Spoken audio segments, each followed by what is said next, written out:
Hào đấy, 진짜 hào. Mây trộn lên.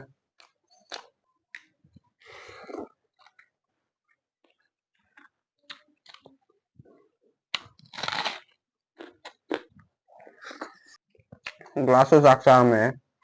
वो उतरे ये क्या हो गया? वाह hào ấy thì ôm lên ta xem hay gì nữa tuyệt quá hào ấy mẹ em bón với mốc từ đó công nào nó khum rồi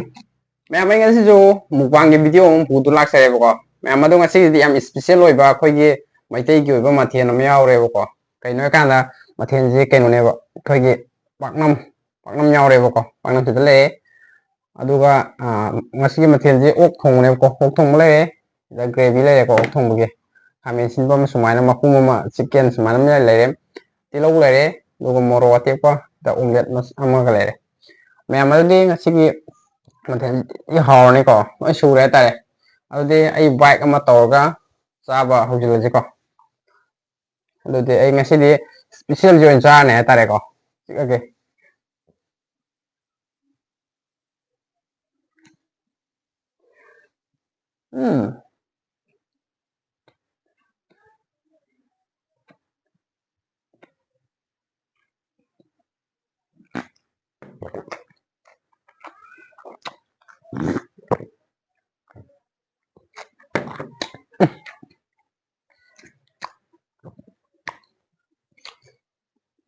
haw đấy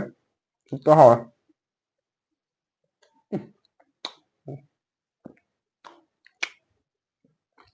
mây trộn lên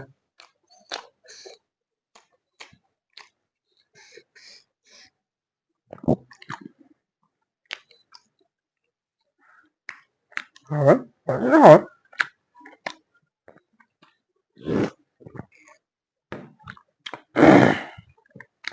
mẹ mà đúng ai Paknam chơi xe na nambi bane ko xe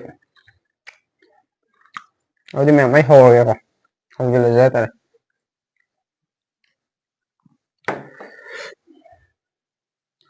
bike quá là bom ta ok si mà nhắm sau qua ôi đi hấp rồi kia si mà hấp again ya si có mình sai phải bike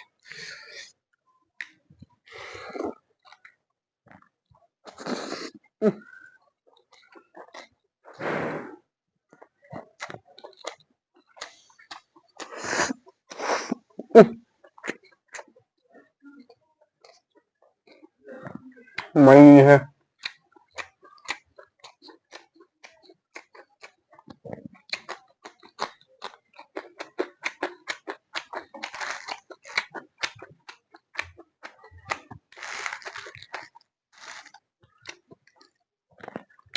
hồ lắm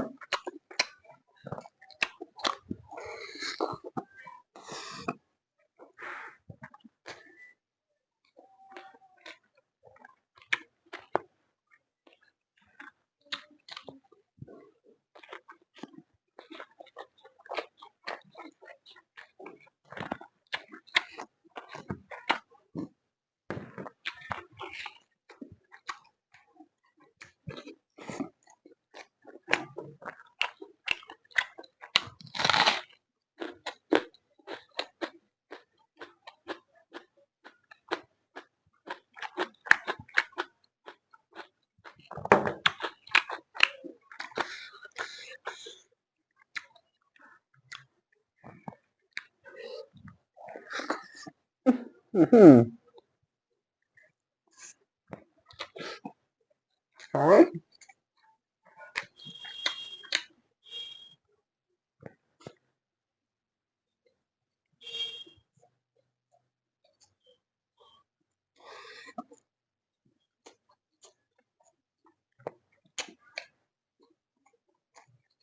ngon chứ tiếp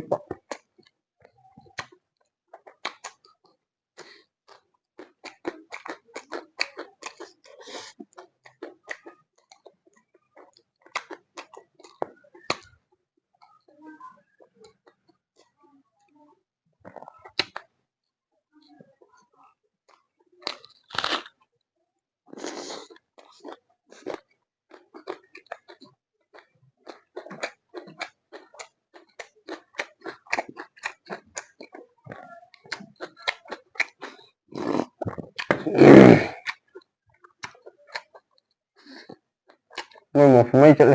ra cái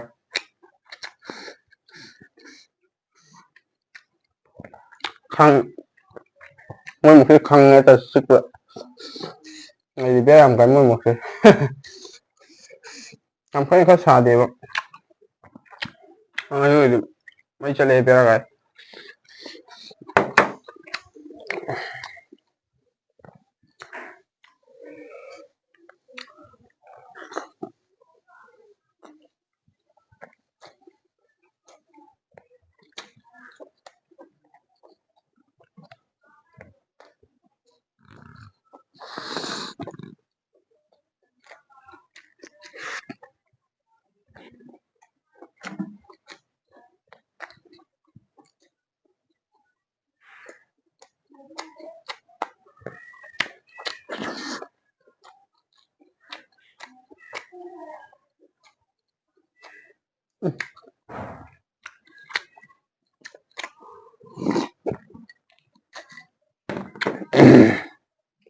glass saksa में वो उतरे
hao đấy hết sụt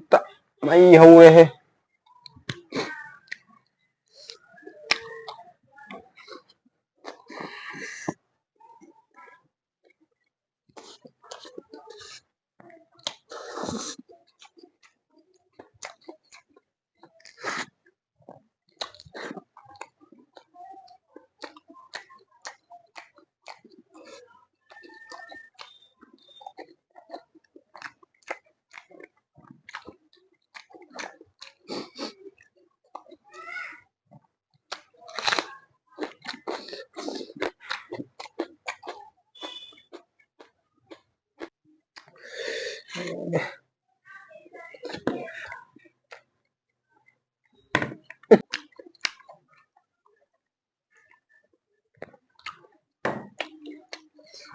ô hô hô hô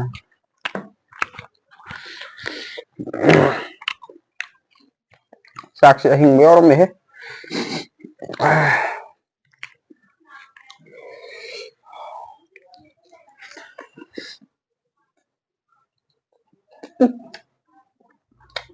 mấy chữ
Ising loire ising tam hapke.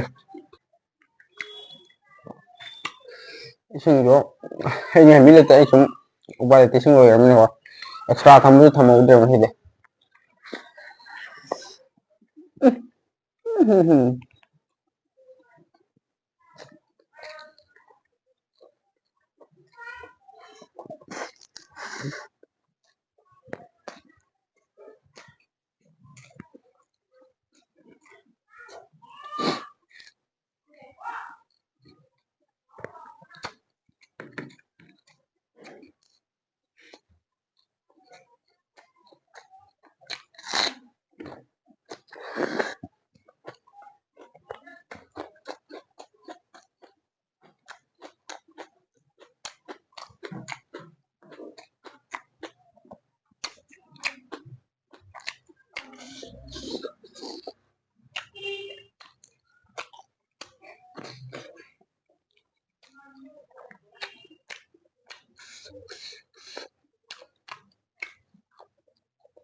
बहुत ज्यादा पेट बढ़ गया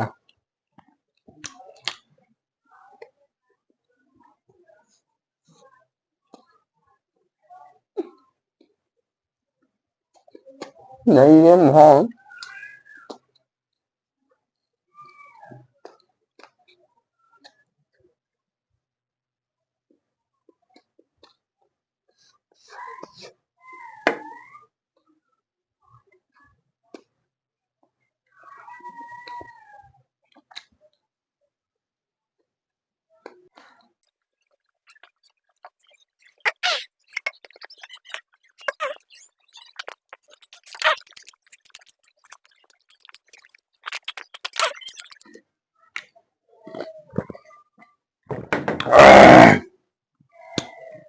ma'am चाबजे ngasi rosin jare bako ma'am adudi mathang ma'am na kai charo unu habtu comment haibiro aduga ngasi ma'am ni kana be athang nijat